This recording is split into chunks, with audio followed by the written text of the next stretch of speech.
Everyone, welcome back to the last day of 9th SANEM Annual Economist Conference. We will start the day with a short recap session by Mr. Zubair Hussain, followed by a breakout session on trade and regional integration.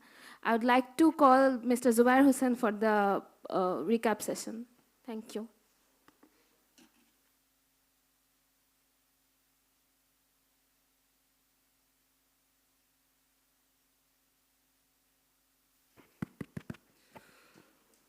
All right. Good morning. My name is Zubair Hussain. I'm the program director at SANEM.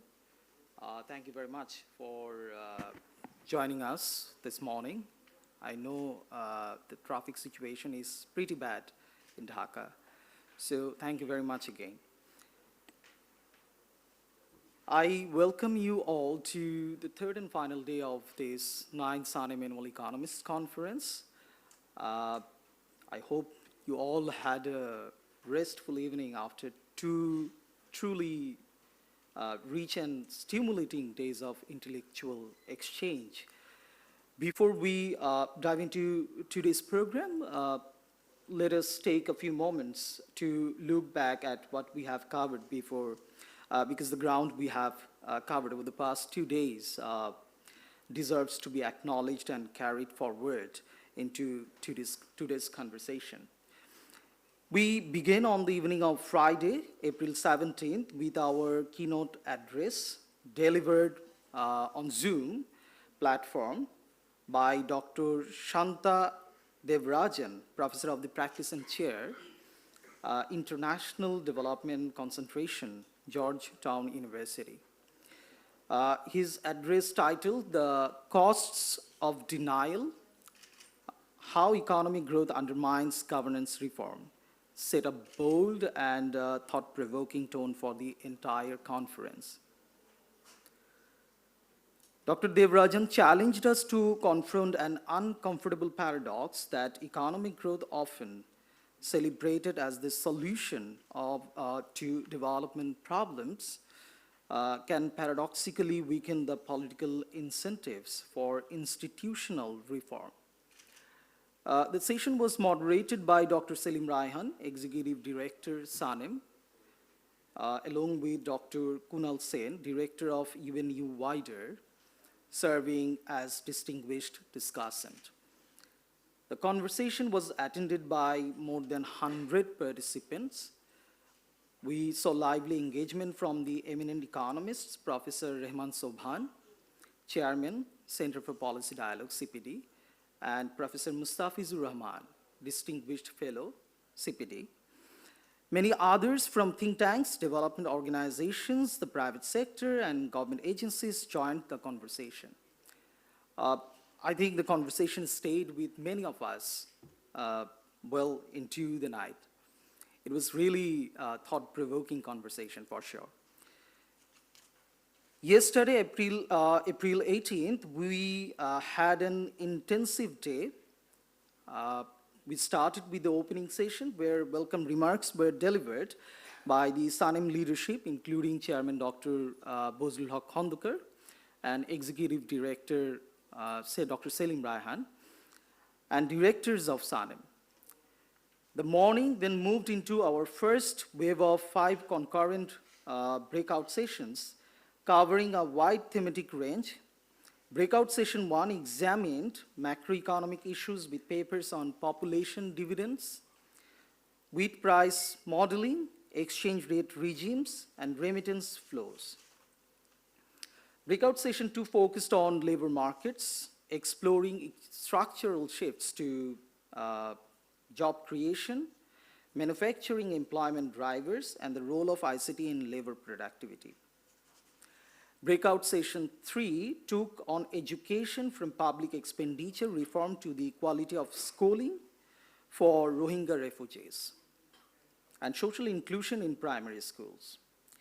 Breakout session 4 addressed agriculture, food security, and livelihoods, featuring research on migration and food security, blast resistant wheat varieties, and the food security of indigenous communities. Breakout session 5 explored energy security, green growth, and the environment with presentations on household cooking efficiency, carbon emissions, trade's impact on CO2, and climate finance.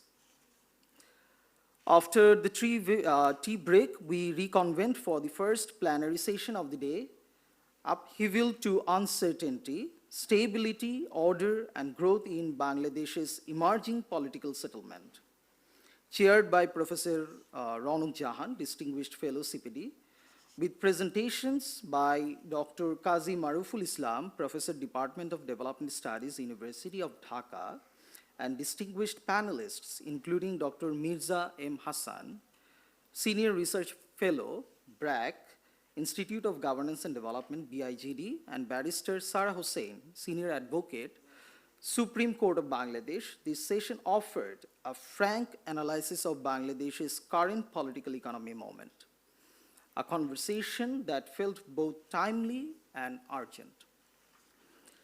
After lunch, the afternoon opened with a second major plenary, Decarbonizing Development, Modeling the Economic Future of Bangladesh and Nepal, chaired by Dr. A.K. Enamul Haq, Director General, BIGD, Bangladesh Institute of Development Studies. We had presentation by Dr. Barun Dev Pal, Research Coordinator, IFPRI, on methodology, with country presentations from Dr. Selim Raihan, Executive Director, SANEM, and Mr. Nanda Kumar Maharjan, Program Officer, and Mr. Jaki Khan, Program Specialist, Institute for Integrated Development Studies of Nepal. This session brought a rigorous modeling lens to one of the most critical long-term challenges facing our region. The second wave of 6 breakout sessions followed. These covered macroeconomic issues for a second time, the challenges of technological change and climate transition in the garment sector in Bangladesh and India, gender economics examining women's economic empowerment and labor decisions. The economic impacts of climate change, governance, and political economy, with papers on democracy assistance, infrastructure development, and geopolitical shocks to trade, and finally, rising researchers presenting frontier work on financial development and environmental performance. The evening then delivered one of the highlights of the conference, the plenary on trade and macroeconomic challenges in South Asia, chaired by Dr. Zaidi Sattar, Chairman, Policy Research Institute of Bangladesh, PRI, and featuring a keynote by Dr. Francisca, Chief Economist, South Asia Region, the World Bank. Alongside distinguished panelists, Dr. Sirimal Abhiratne, Emeritus Professor of Economics, University of Colombo, Sri Lanka, Professor Mustafizur Rahman, Distinguished Fellow, Center for Policy Dialogue, CPD, Bangladesh, and Dr. Anirudh Singhal, India, and Dr. Rajan Krishna Panta, Director, Nepal Rashtra Bank. The discussions on trade disruptions, macroeconomic instability, and South Asia's place in a fragmenting global order were both analytically sharp and practically consequential. So in 2 days, we have covered macroeconomics, labor markets, education, agriculture, climate, gender, governance, trade, energy, many things. We have heard from researchers at the very beginning of their careers and from scholars who have shaped development thinking for decades. We have had conversations that were sometimes uncomfortable, often illuminating, and always necessary. But the work is not done yet. Today, we close the conversation with sessions that will push these conversations further on trade and regional integration, migration, agriculture, health, economics, energy, security, social protection, labor market, gender economics, inclusive development, climate adaptation, and more. We will also hear the important plenary on romancing the reform, the Bangladesh story. In the afternoon, we will have 3 panel discussions on critical issues like the global energy crisis, ESG practices in Bangladesh, and trade and economic security in the Bay of Bengal region. The theme of this conference, Development Challenges and Policy Responses in a Changing World, reminds us that knowledge is only as valuable as the action it inspires. Let us carry the insights of the past 2 days into today's sessions and carry today's conversations back into our research, our institutions, and our policy work. Let us make the most of our final day together. Thank you very much.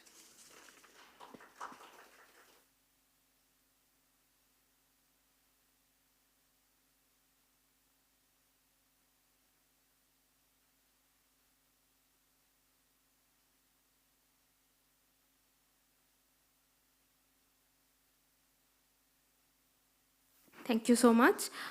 Next up is our breakout session 12, titled Trade and Regional Integration. The session will be chaired by Mr. Robiul Islam Robi from World Asian Development Bank. As discussant, we have with us Mr. Jilur Rahman, Lecturer of Development Studies, University of Dhaka, and Deputy Director, RAPID. We have two paper presentations today. We have with us Mr. Shadril Shahjahan, Coordinator, Research and Communication, from BRAC University. And we have Mr. Udaya Namalgama, PhD student, Postgraduate Institute of Agriculture, University of Peradeniya, Sri Lanka. I would like to request the session chair, discussant, and our presenters to take their seats on the stage. Thank you.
Thank you. Thank you, Safa Tasneem, and a very good morning to you all again. And also thanks to Zubair Hussain for the excellent recap of last 2 days session and also what lies ahead today. I'm really glad to be here chairing this session on trade and regional integration, and a topic which is very, very of interest to everyone nowadays. And I'm very delighted to have our two paper presenters here and also our discussant. So I'd like to welcome you all to this today's session. We have our discussant for this session, Mr. Jilur Rahman, who is a lecturer of development studies at Dhaka University and also a director at Research and Policy Integration for Development. We also have our two presenters, Mr. Shadril Shahjahan, who is the coordinator and coordinator for research and communication for the Center for Entrepreneurship Development at BRAC University. And on my left, we have Udaya Namalgama, and he is a PhD student at Postgraduate Institute of Agriculture, University of Peradeniya, Sri Lanka. And we have two interesting papers here. One paper looks at what happens in the factory floors as part of the US tariffs on Bangladesh. And on the other hand, we have another paper on Sri Lanka assessing the economy-wide impacts of US tariff in Sri Lanka. So from two different perspectives, from the farm level to macro level, I think this is going to be a very interesting session. So without a further ado, let us go right into the papers and then also hear from you after the discussion session. So I welcome you all to a lively discussion, and let us move ahead with the papers. Thank you. And let me invite with this Mr. Shadril Shahjahan to present his papers, and I think we can get down to the stairs so that we can have a better look at the screen. Then we can come again. Thank you.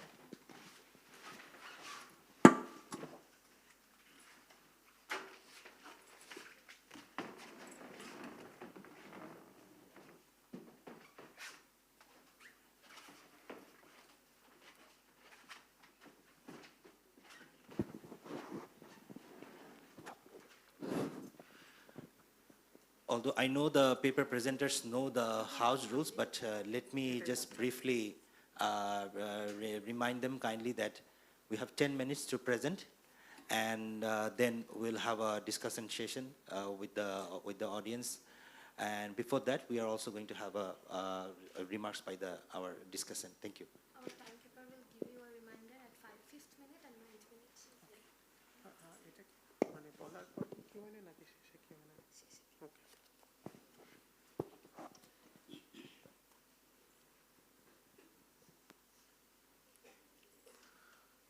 Good morning, everyone. Thank you to the session chair for a brief introduction. And thank you, Sanem, for organizing this conference. This is Sadril Shahjahan, and I am with me, Ms. Noshin Tasnim Jaman. And we have two other co-authors who couldn't attend as they were in the field. So our paper title is Anticipated Impacts of US-led Trade Shift on Bangladesh Apparel Industry. And this is basically a qualitative study, but we also added some quantitative feature as well. So this is now a quantitative mixed study, including both qualitative and quantitative.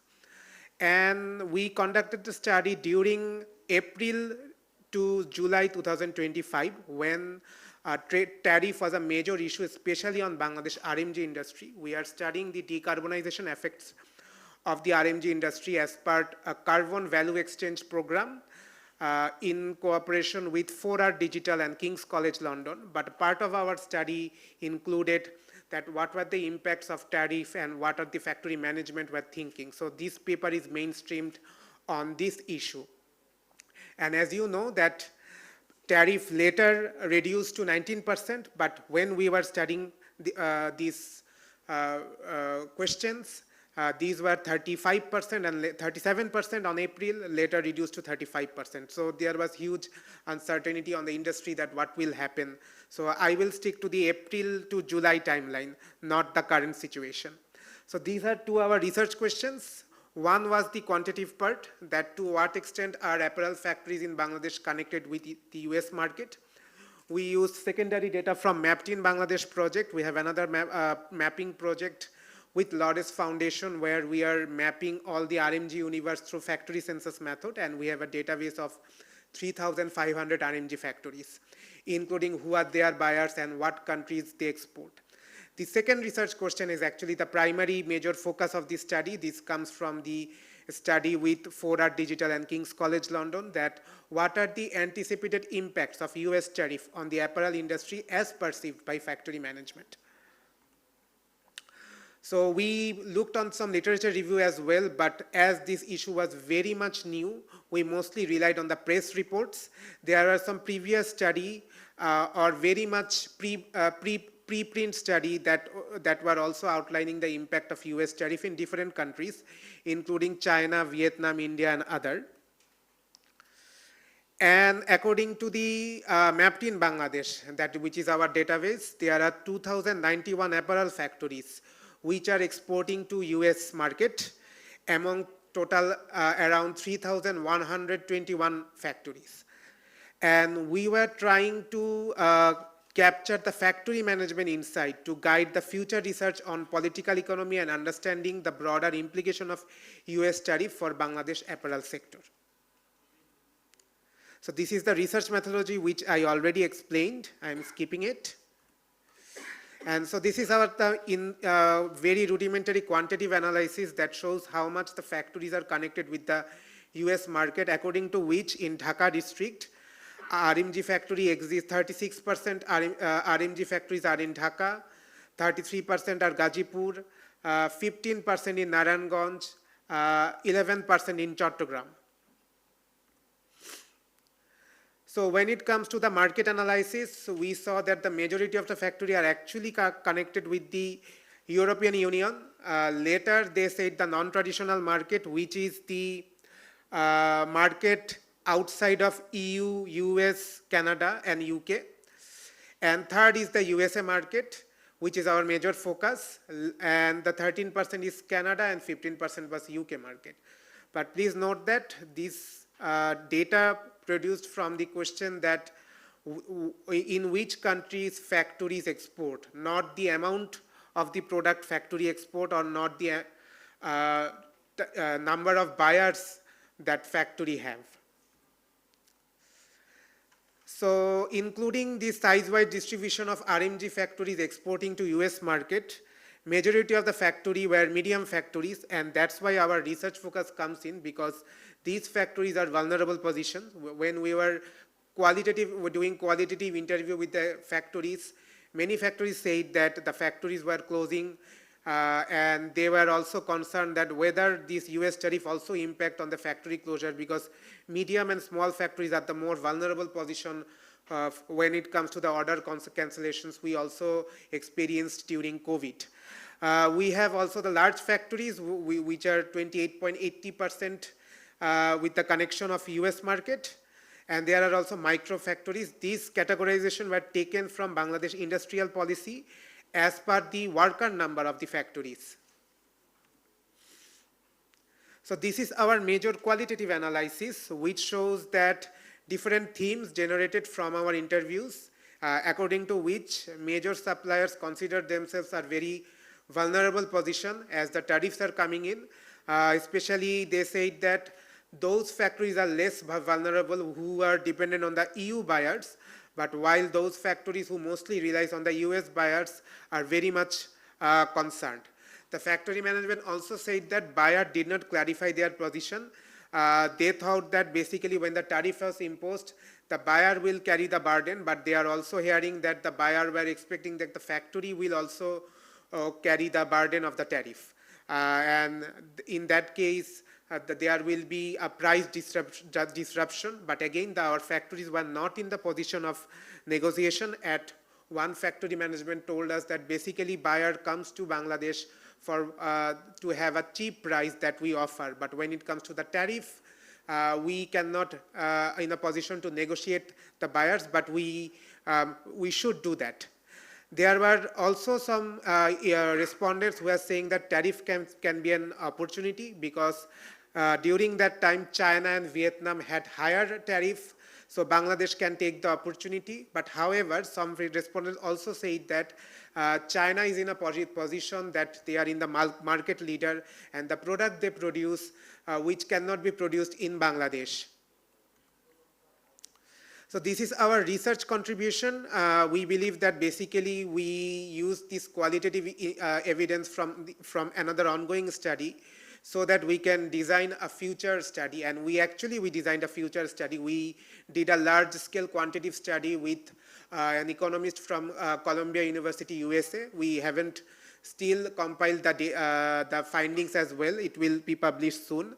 There will be some theoretical contribution from the global value chain literature, which saying that RMG industry is totally buyer driven, and it was basically controlled by the buyer, which also we felt during the conversation with the factory management, who are saying that we are not always in a position to negotiate price with the buyers. It was basically the buyers who decide the price. And there were some stakeholder actions we suggested. Basically, this suggestion came from the factory management, who was expecting there would be some guidelines from the government, from BGME and other stakeholders.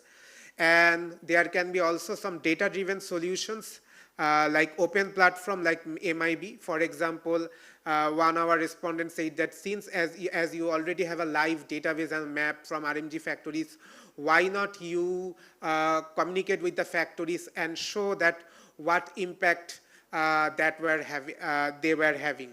However, we also waited that how this tariff situation will go, and we would come up with a with a more well-designed study to show the impact in the future. So this is our presentation, and thank you for the opportunity again. And I would be happy to answer if you have any questions regarding our study. Thank you. Thank you so much, Mr. Shadril Shahjahan, for the nice presentation. We will move to the next paper, but before that, I have just a simple question. We see that you mentioned there are 3,121 export-oriented factories. So could you please clarify what's the source of this data, and this is till during the April-June period, right? The data were collected from April to June. That was from the qualitative study. We did 15 interviews with the factory management. However, the database I mentioned, we are developing this data from the in-house facility of Breakout University since 2017. We are doing a factory census. Like we were walking street to street, identifying factories, which factories export, which factories cater to domestic market, which factories are part of trade associations, and which factories are not members. So these are our indicators. And we launched the map with Ministry of Commerce in 2019. And since then, we are updating the data.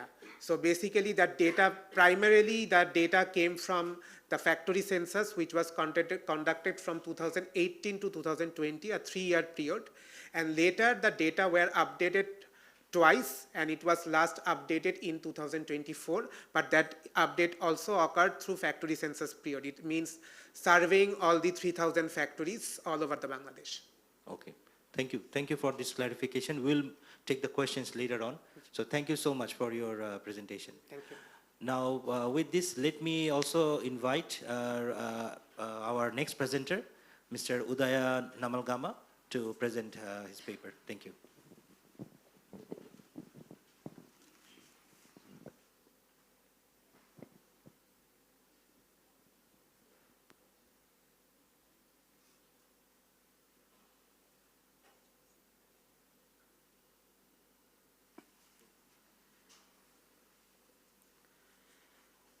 Good morning, everyone.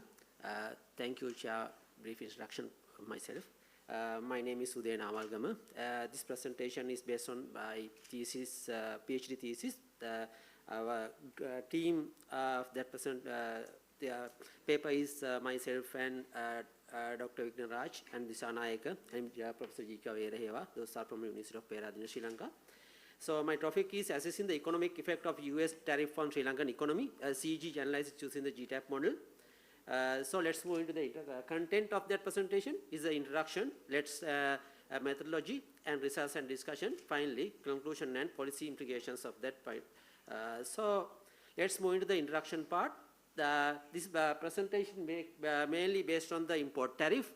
So this is the definition of the import tariff. Import tariff are the border taxes levied on imported goods intended to raise government revenue, protect domestic industries and influence trade flows. But in the implemented by the large economies, the implication extended beyond the national border, particularly when implemented by the large economies. According to the international trade theory, a large country tariff generate both direct and indirect welfare effect on small trading partners. As well as the change in related prices, trade volume, and global terms of trade effect. As well as when consider about the small countries, when it's a major economy imposes tariff on imports, it's effectively alter the world prices structure, influencing the export competitiveness, import cost, and production incentives in small open economies. So this is the effect of that import tariff on small economy. This is a short-run effect and long-run effect. In the short run, it is immediate effect. It effect on the high import prices and distort related prices and rise in the import cost. input cost, as well as the in long run, this investment decline and productivity drop. So finally, consumer welfare and consumer economic restructuring, and finally, persistent competitive losses in the economy. I would like to brief introduction about that Sri Lanka. So Sri Lanka is the lower middle income country developing a small open economy that is highly import dependent and export oriented, currently undergoing post-crisis economic recovery country, as well as this is GDP is about $84 million and growth rate is 5%, and IMF supported reforms, fiscal consideration considered in Sri Lanka, as well as the high debt and external vulnerability. In the Sri Lankan import is about $18.9 billion. This is mainly focused on petroleum products, machinery and equipment, vehicles, textile and materials, and food items. Also, it's consider about that export sector. We are exporting about $17 billion. This is mainly apparel, textile, and tea, spices, and coconut-based products, and gem and jewelry are the important products of exports. This is the main export products of Sri Lanka to the US. This is mainly 2025 data. This is about $1.9 billion apparel export to the US market, as well as the rubber export is about 327 million. This is also a considerable amount of Sri Lankan rubber export, as well as the tea export to the US market. This is 5 to 7% from the total share of Sri Lankan tea export, and this is about $8 million. So let's move to the US tariff escalation in Sri Lanka. The United States play a dominant role in global trade policy. So the Trump administration introduced tariff escalation on 2025. This is based on the Sri Lanka. They have proposed 44 tariff escalation. Later, this reduced to 20%. So there was a vulnerability in the tariff escalation is this effect on Sri Lanka because the heavy reliance on US market, basically apparel, rubber and tea exports, as well as the 25% of foreign earning from US market, as well as the highly depend on exposure to the external trade shocks.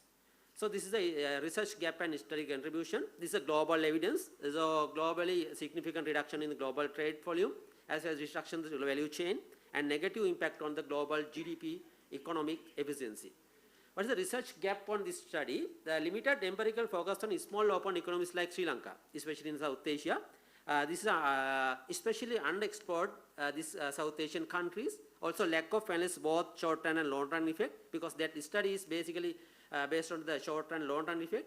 The study used CG model. This is the computer general equilibrium model. GTAP model, Global Trade Dancing Project. This is the capture interlinkages of across sectors and regions and factors.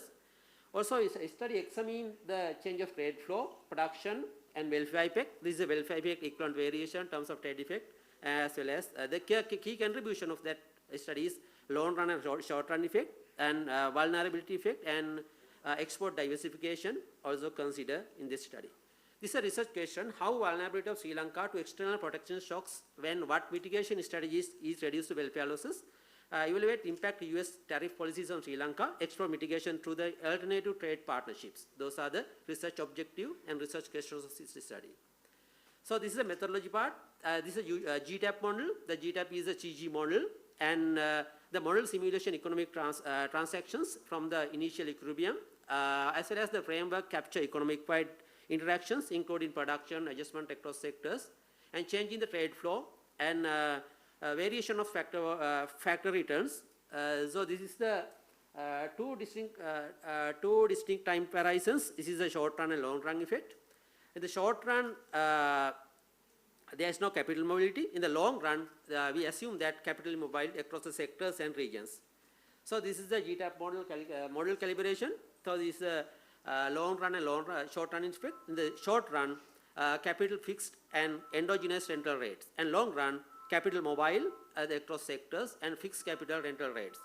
The capital mobility in the ROR delta, is in the short run is specific in capital. In the ROR delta in global capital mobility in the long run. This is the model calibration.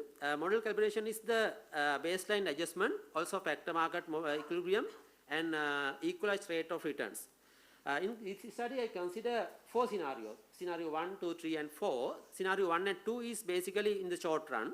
Scenario 3 and 4 are based on the long run effect under the 20% and 44% tariff escalation in the US market. So those are the results. You can see that in the GDP effect on Sri Lanka, in the US tariff escalation, the 44%, you can see the Sri Lanka GDP decreased by 0.93% under the short run. In the long run, it will be moderate under the 4.46%. In the 20% tariff escalation, it will be reduced the Sri Lanka GDP 0.5%. It will moderate under the long run.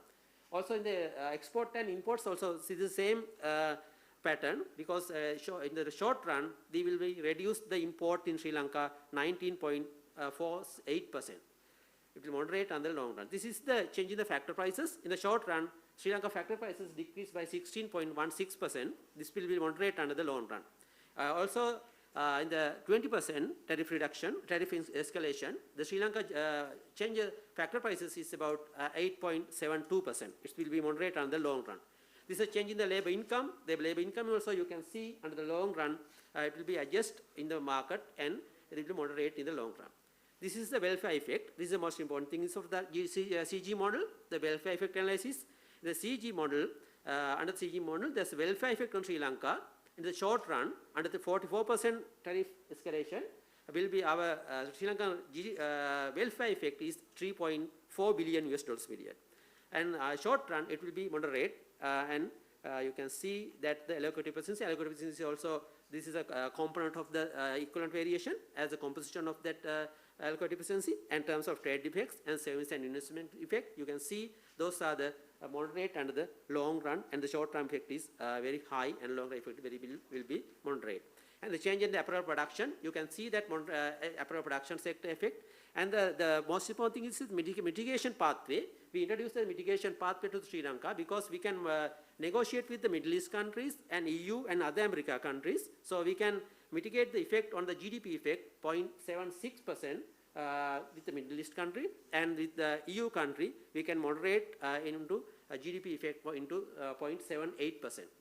So next, this is the conclusion part. GDP declined due to the export demand construction, sharp fall in the exports and imports, significant drop in the labor income. In the large welfare losses, EV driven by terms of trade defect, deterioration, allocative efficiency losses, and severe contraction in the apparel sectors. In the long run, GDP losses persist but moderate, partial recovery in import in the factor income, and continued welfare losses and capital reallocation, and apparel sector decline further due to the market access losses. So this is the policy implication. This is the policy implication: export market diversification, structural product upgrading, and labor adjustment, and investment and productivity reforms, and policy coordination. Those are the policy implication of that our study. We are recommended to Sri Lankan government. Those are the policy implication to mitigate the US tariff effect on Sri Lanka. Thank you.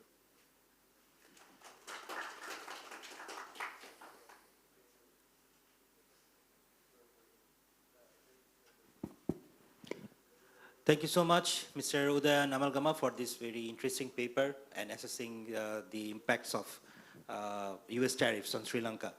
And let us now move on to the discussion session. Thank you. You can take your seat.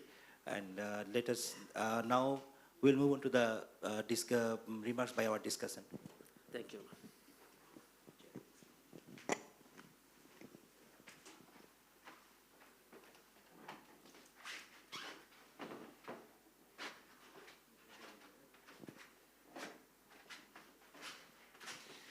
Let me invite our today's discussant, Mr. Jilur Rahman, to give his remarks on today's paper. And I invite our paper presenters also to take their seats in the stage. Thank you.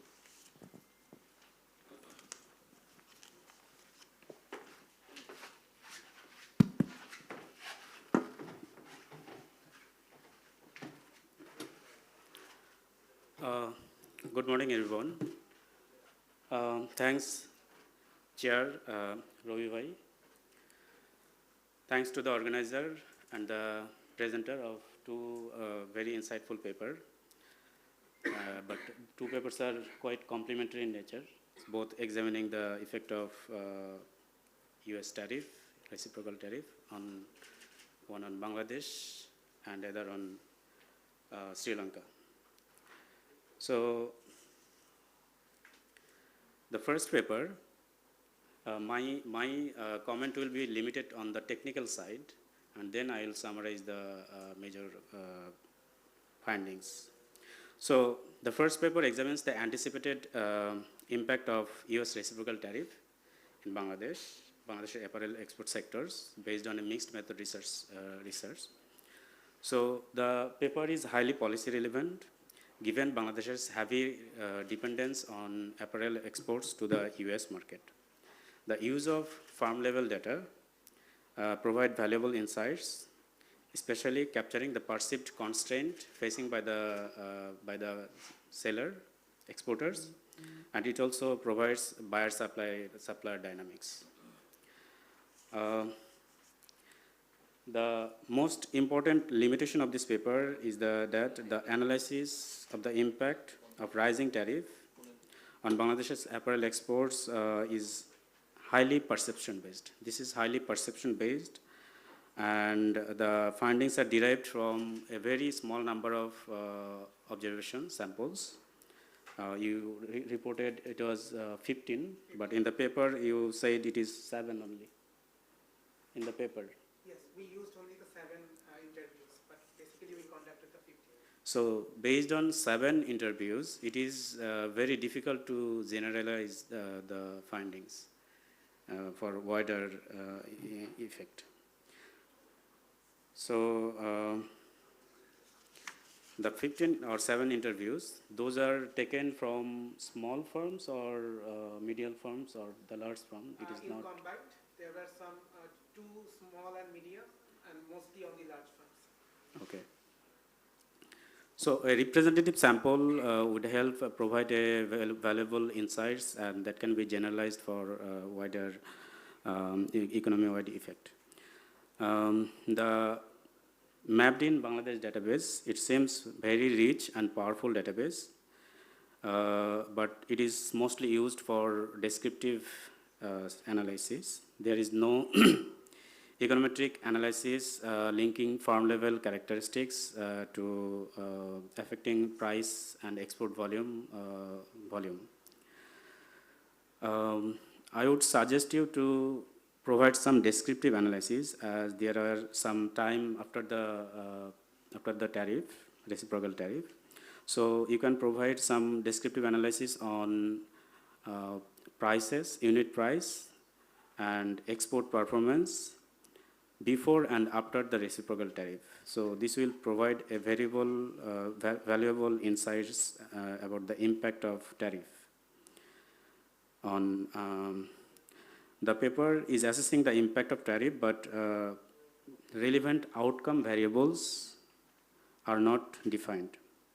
The outcome variables may be price, unit price, export volume, profit margin, employment, etc. So I suggest the author to reframe the analysis across the outcome variables.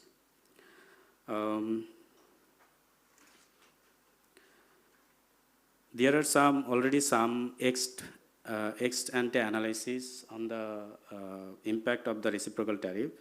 So a review of the ex-ante analysis or a secondary literature would provide valuable resource for the paper. So in fact, I was part of the paper that used the CG model like the second paper. To assess the impact of reciprocal tariff on Bangladesh's apparel export in particular, but overall export as well. So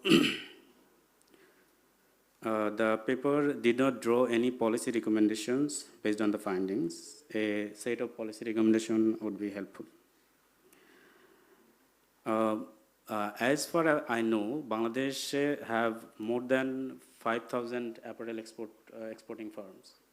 So 3,000 plus firms are the subset of the all apparel exporting firms. So I would recommend, if as you are as part of the mapped in Bangladesh database, so you may bring other, consult with your authorities to bring other exporting firms into the database, then it will help improve the robustness of the database. So my suggestion will be increase the sample size and make it representative for small firms, medium firms, as well as large firms. Some descriptive analysis of prices and export performance before and after the tariff, reciprocal tariff would be helpful. A review of literature from the macro perspective will be helpful, and suggest to frame the analysis across some outcome variables such as price, export volume, profit margin, employment, etc. The second paper uses GTAP model to simulate the short-term and long-run impact of US reciprocal tariff on Sri Lankan economy. The GTAP model is widely used ex-ante assessment technique for policy analysis, but in the academia it is not widely accepted. So, but it has high policy relevance. The use of GTAP model in this case is appropriate for analyzing the economy-wide impact. The distinction between short run and long run is well articulated. The author did not clarify which version of the GTAP model, GTAP database did we use. So is it the latest database, GTAP 12? GTAP 10 database is far old. So I suggest to use the latest database. It is, current version is GTAP 12 database. So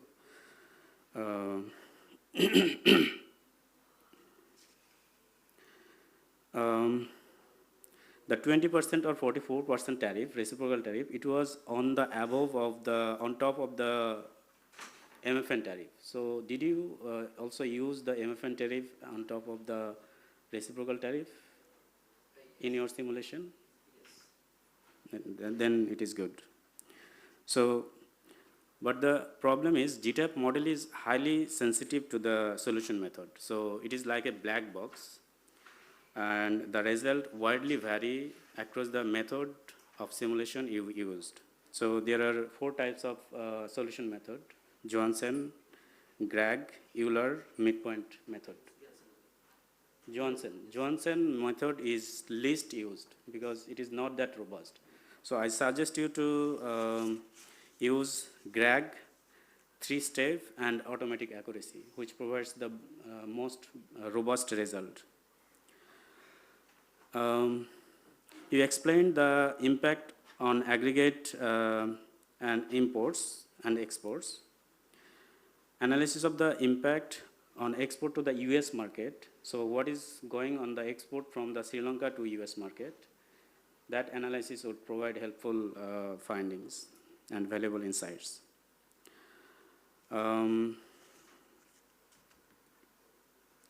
You did not mention which is the baseline. So you said that you have been, you used to update the baseline, but you did not mention the baseline year. Overall, the results seems to me that it is quite high, because 14% decline in overall export, aggregate export, it is very high. If it would be 14 or 20% decline on the export in the US market, then that would be more convincing than the aggregate export being declined by 14 to 20%, 30%. So in general, it is expected that tariff on merchandise exports will reduce export volume of merchandise, but services export is tend to increase. So a disaggregate analysis of sectoral export data, export response due to reciprocal tariff would be valuable. The long-run closure of full capital mobility may not be realistic in case of small economy, because if I give an example for Bangladesh, so there is restriction on perfect capital mobility in Bangladesh. So Bangladesh Bank imposes restrictions so that dollars cannot move from Bangladesh to abroad. So same maybe in case of Sri Lanka. A dynamic GTAP model, if you can use, then it could provide the short run effect as well as long run effect, dynamic GTAP model. So that can help. I didn't understand the mitigation effect you mentioned in your presentation. So, and on the first paper, you said that who carries the burden of tariff. You didn't explain who carries. So in our, it is actually sometimes buyer, they carry a part, sellers, they carry a part, and the consumer, they also carries a significant part. It depends on the extent of tariff pass-through. So in our recent paper, we found that the tariff pass-through is almost 50%. So around 50% of the tariff is absorbed by the exporters. In general, the US tariff, Trump's reciprocal tariff, which is very ad hoc in nature, highlights the vulnerability of the WTO-led rules-based multilateral system. The rule-based trading order appears increasingly fragile. The methodology used to calculate the reciprocal tariff is absurd, so we all know. In addition, the way the US, they imposed different unfavorable provisions while undertaking or negotiating a trade agreement with small economy like Bangladesh. In case of Bangladesh, this raises concern about fairness. Such practice deviate from the foundation of mutually beneficial trade arrangement, reflecting a growing dynamics where weaker economics are compelled to accept unfavorable terms in trade agreements. The evolving landscape suggests a transition from rules-based trading order multilateral systems towards a power-based plurilateral system. So where powers matter. So in this case, big economics, they can engage in mutually beneficial trade agreements, but small economics, they can suffer. So this raises fundamental questions about the effectiveness and the future of WTO. The WTO risk being relegated to a more passive role rather than an effective enforcer of rules-based multilateral system. So beyond the Trump tariff has significant implications for small countries like Bangladesh, Sri Lanka. But beyond Trump tariff, the challenges for Bangladesh's export trade is way more complex. So we all know that Bangladesh is said to graduate from least developed countries in November 2026. The government requested the UN to provide a 3-year deferral period, so which has not been accepted yet.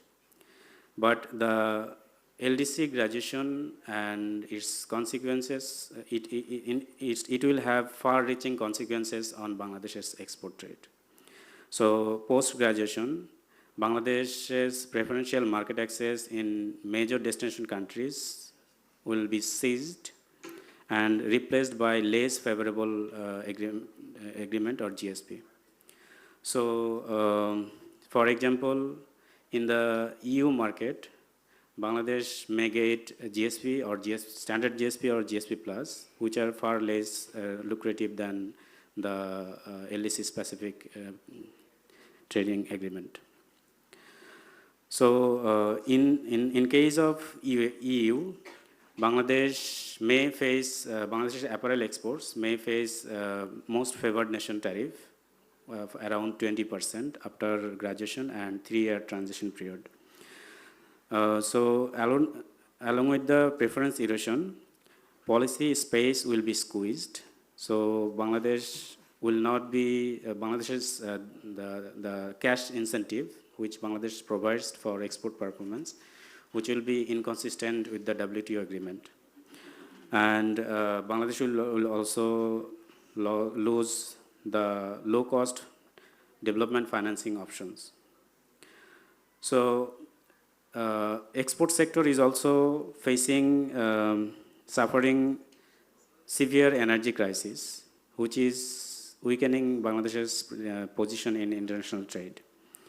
So tariff protection in Bangladesh is very high, one of the highest in the world. So such a pervasive tariff structure, it provides incentive for the producers to provide to sales in the domestic market than export to the other countries, because selling in the domestic market is more profitable than exporting. In addition, global shifts towards sustainability will put increasing pressure on Bangladesh's export competitiveness. So the EU corporate sustainability due diligence, carbon border adjustment mechanism, and other sustainability measures in Western countries will put much pressure on Bangladesh's export competitiveness. So on the recommendation side, Bangladesh and like Sri Lanka needs to export and move towards high value-added products, increase productivity, technological adaptation, and improving foreign-level competitiveness will be critical for export success. So I'll stop here and we'll see again. Thank you.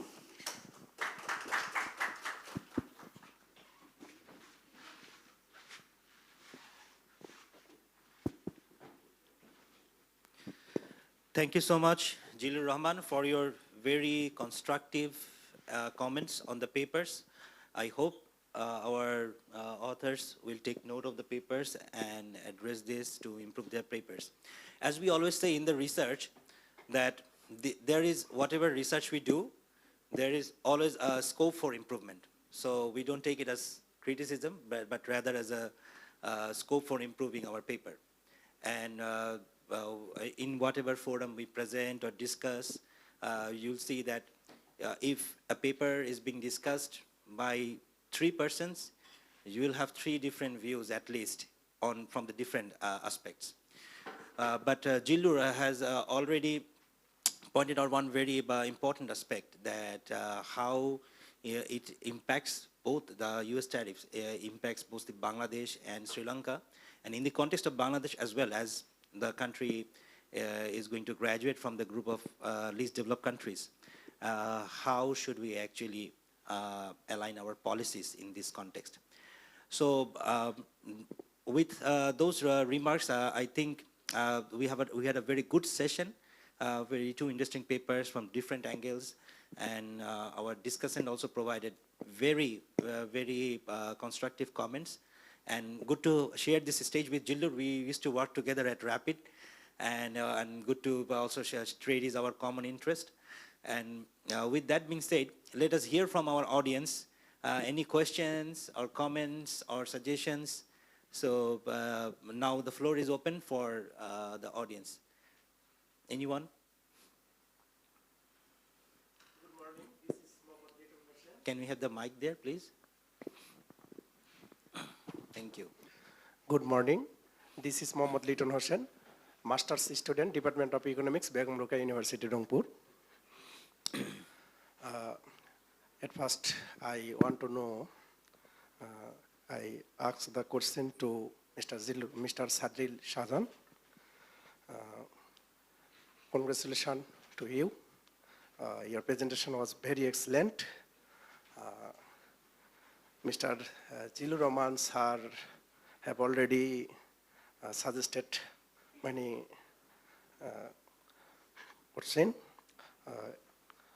Yet I want to know that why are you not considering political instability, LDC gazettation issues on your, in your research? And will you think, are you thinking that too small sample size will estimate the expected outcome? Thank you.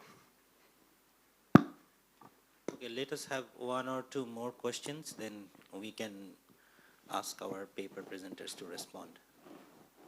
Anyone else? Okay, before anyone thinks of any other question, let us respond to this. Over to you.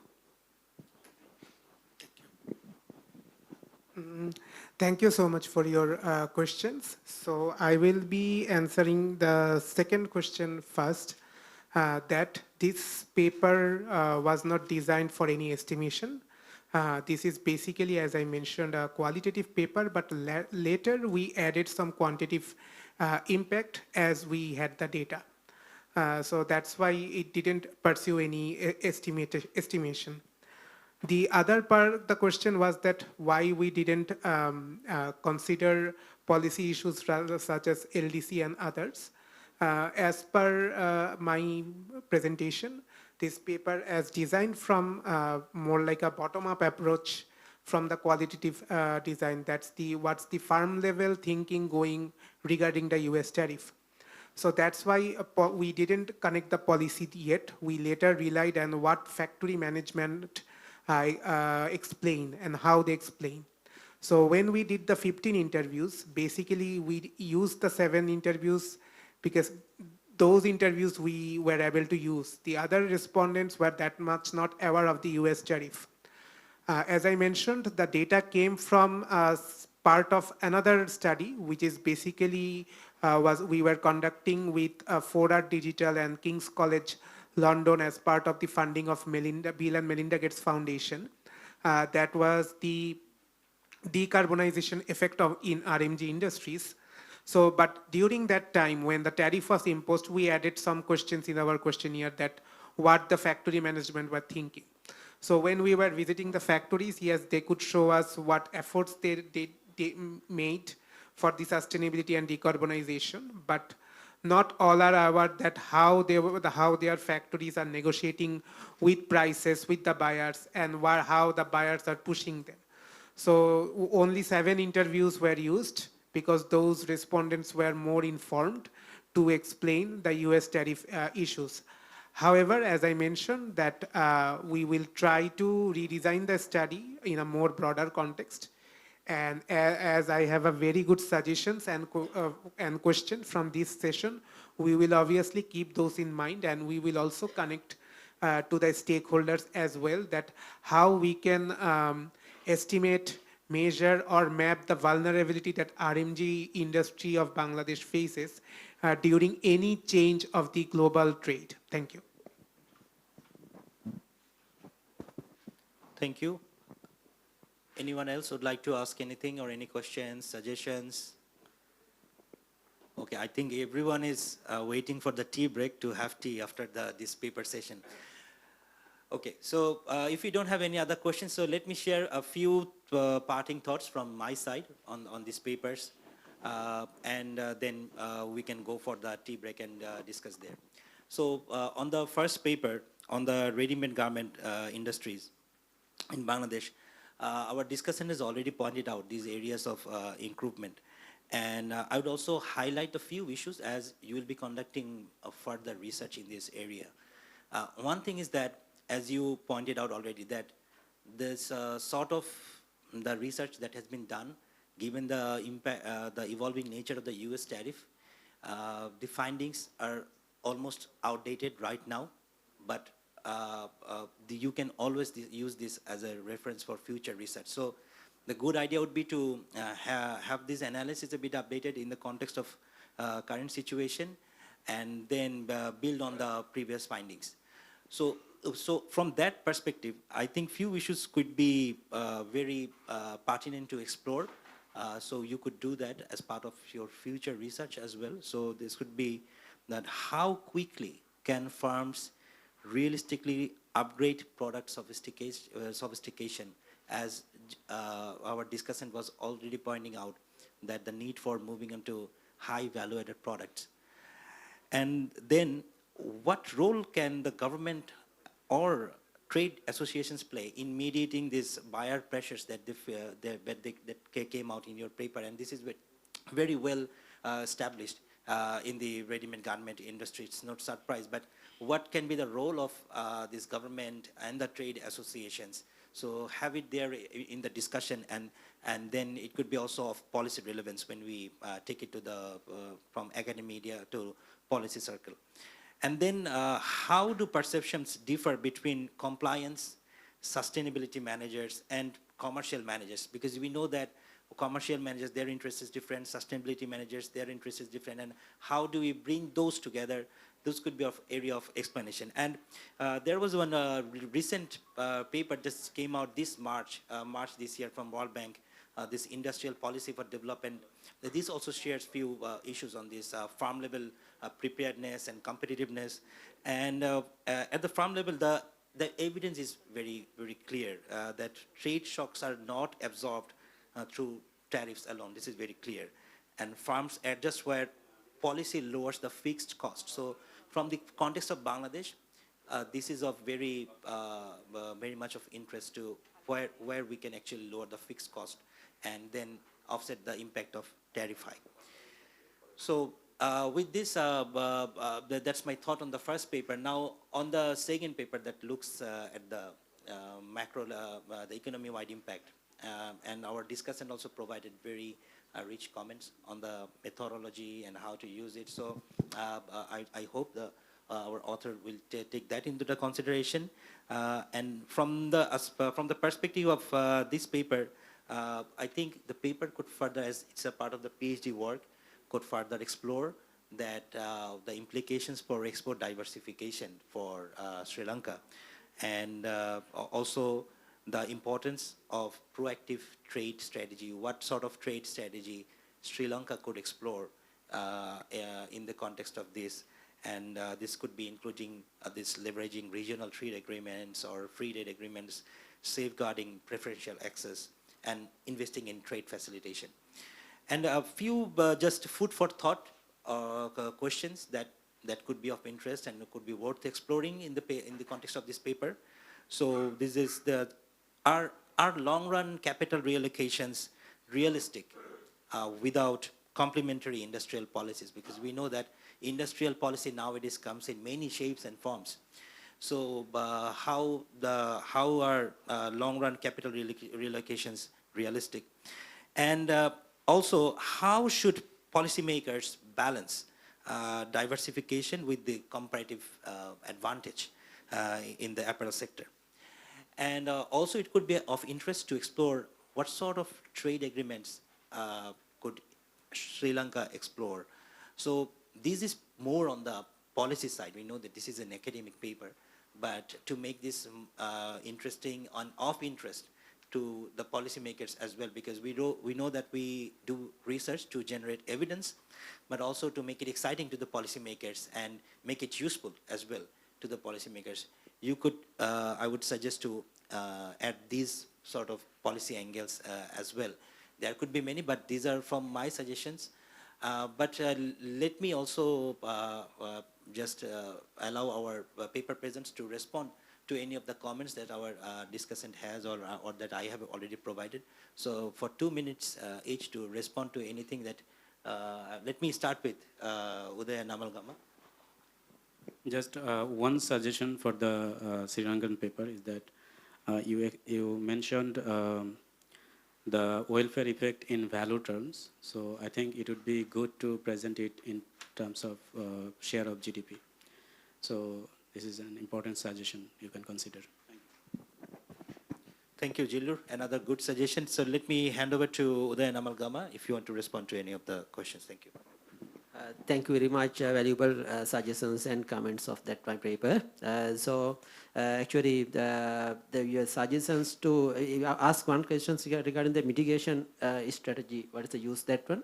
So actually, we done that the U.S. tariff imposed on Sri Lanka. We eliminate all the tariff first as once in all 4 scenarios. Then we, as a strategy, we used to EU and Middle East countries tariff reduction to 0 without reducing that import tariff of the US. So this is a mitigation pathway. So we can negotiate with the EU, Middle East and other American countries what are the opportunities to export our, especially in the tea, rubber and textiles. So this is the mitigation pathway. I suggest to Sri Lankan government to strategies to negotiate with other countries except to the US market. That is the mitigation pathway. We suggest that. So as the other thing is your valuable comments regarding that GTAB model. Actually, we use this model GTAB 10 database in the initial analysis, but later on we have used that 2025 released GTAB 11 database also, and we have developed that paper in that that side also. Thank you very much, sir. Thank you. Shadril, you have anything to respond, please?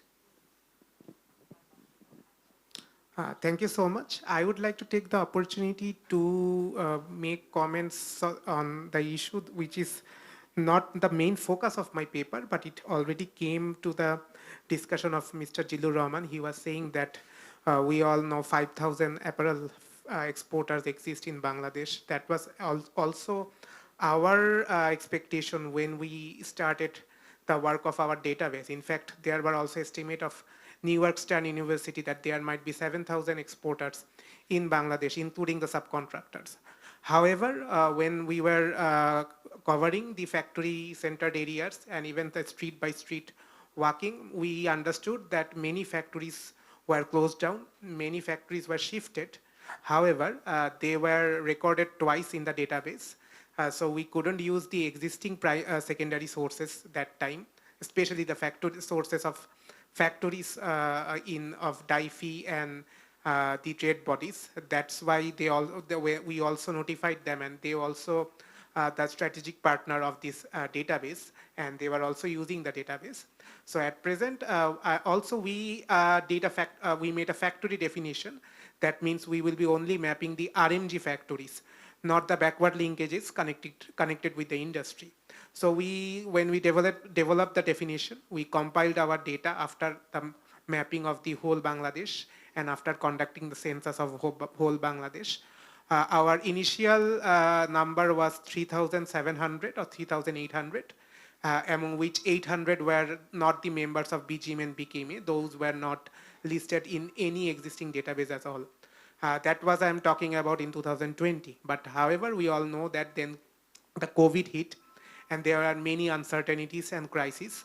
So over the time, when we updated the data, we learned that the number is still decreasing. It decreased to 3,300. Now, in last 2024, we found that it was in 3,100.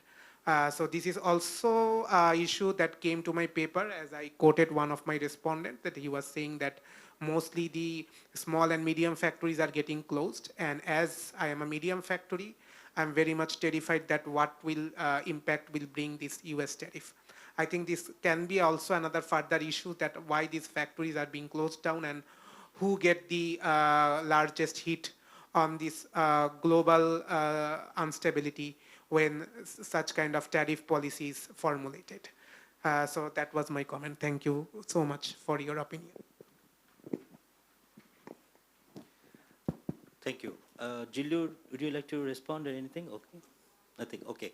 Thank you, sir. I think we are at the end of our session. But one thing that what Mr. Shadril was also pointing out. So we had this idea of around, we have 4,000 factories, R&D factories in Bangladesh. And if I understand correctly, this number is about 3,100, give or take something. But my question is that, is this what's BGMA, BKMA's thought on this number? Do they agree with this, or what is or about BBS about the number of this? Because you are doing this census, right? Because if BBS adopts or agrees with these data sets or tries to conduct their own census on this, because we all have this in the literature, if you, whatever you read, you see 4,000 farms, something like that. Okay. So any thoughts about that? Like any discussion on BGME or BKME or BBS on the data set that you have produced? Because this is very important. That's why I'm raising this, because when we do this, this is part of the evidence generation process as well. Thank you for the question. Actually, BGMA and BKMA was with the project since 2018. They also helped us launching the project, and they also provided their comments on the factory definition we developed. But their position was that since they are the trade bodies, they will be only responsible for their own members, while we are actually considering the exporters beyond their membership.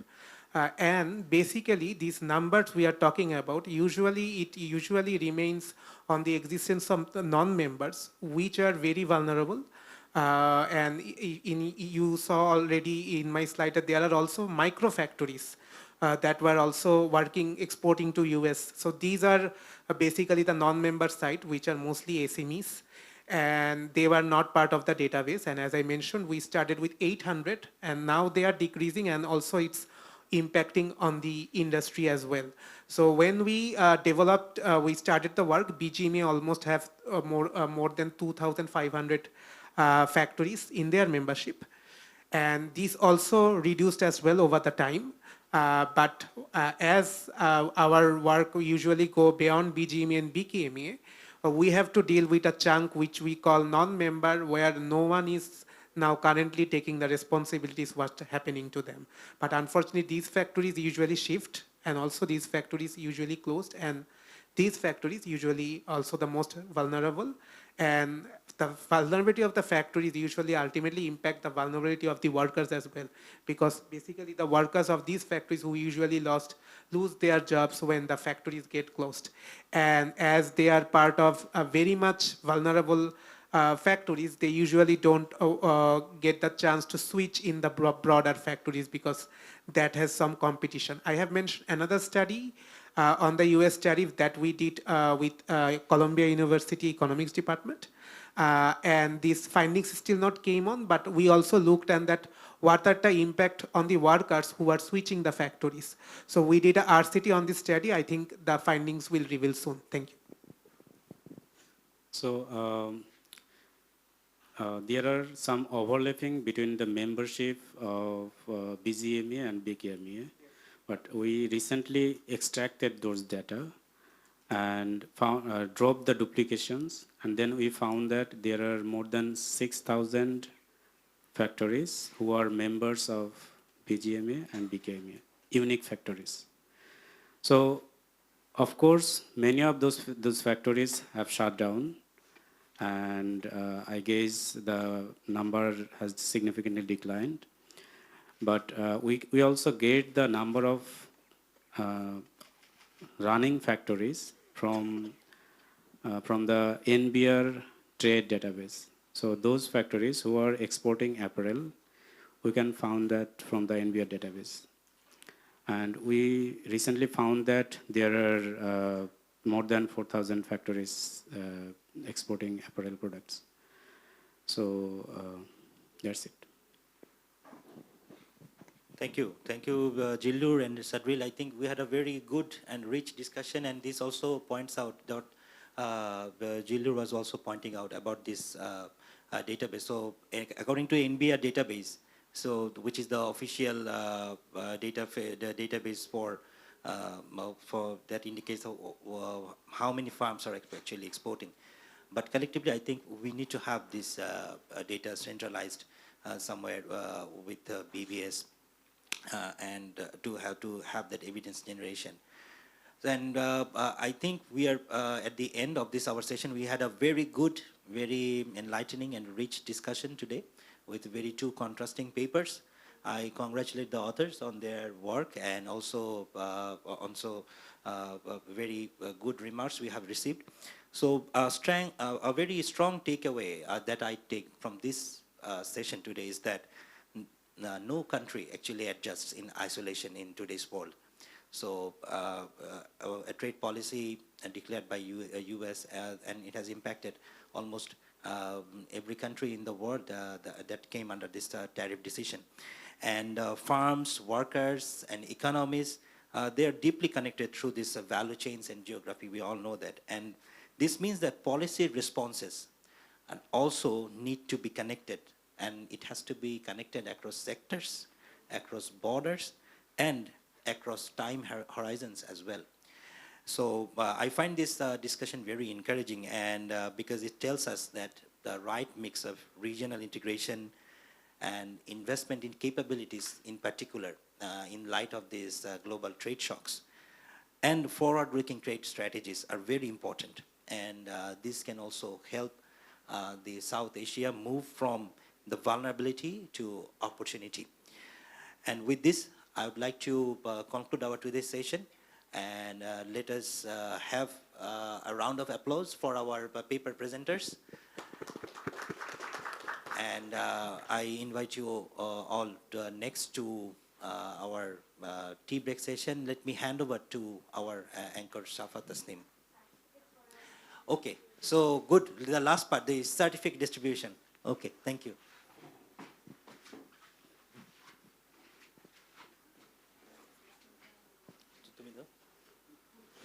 Okay, I'm gonna give it.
I would like to request everyone to have tea snacks served outside.